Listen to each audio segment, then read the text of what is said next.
நாம் வாழ்க்கையில் வெற்றி பெற நம்முடைய மனம்தான் காரணம். அதற்கு ஒரு சின்ன உதாரணம். ஒரு ஊரில் ஒரு ஏழை இருந்தான். ரொம்ப கஷ்டப்பட்டுக்கிட்டு இருந்தான். எதை தொட்டாலும் விளங்கலை. அந்த ஊருக்கு ஒரு துறவி வந்தார். அவர்கிட்ட போய் தன்னுடைய பிரச்சனைகள்லாம் சொன்னான். அவர் சொன்னார், இந்த காசை வச்சு டெய்லி இதை வணங்கிட்டு அப்புறம் நீ போய் எந்த வேலையும் செய், வாழ்க்கையில் வெற்றி பெறுவாயினார். அவனும் அந்த காசை கொண்டாந்து வச்சான். டெய்லி வணங்கிட்டு வேலைக்கு போனான். நிறைய சம்பாதிச்சான். நல்ல லாபம் கிடச்சிது. சூப்பராக இருந்தான். ஒரு 5 வருஷத்தில் 5 கோடி ரூபா சம்பாதிச்சிட்டான். பக்கத்துலேயே ஒரு இடம் வாங்கி வீடு கட்ட போனான். அப்போ அந்த வீட்டை சுத்தம் பண்ணணுன்னு மனைவிட்ட சொல்லிட்டு போனான். அவள் பார்த்தா இவ்வளோ கோடி காசு இருக்குது, இதுக்கு இந்த 1 ரூபா காசு இத்து போன காசுன்ட்டு தூக்கி விட்டு வாங்கிட்டா. எல்லாத்தையும் சுத்தம் பண்ணிட்டான். மறுநாள் பார்க்குறான், காசை காணும். அன்றையிலேருந்து பிஸ்னஸ் போனால் எல்லாமே தடங்களாக இருக்குது.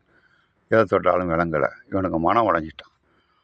இப்போ இந்த காசு தான் தொலைஞ்சதுனால அவன் மனம் உடையலை. இந்த இல்லைங்கிற நம்பிக்கை தான்.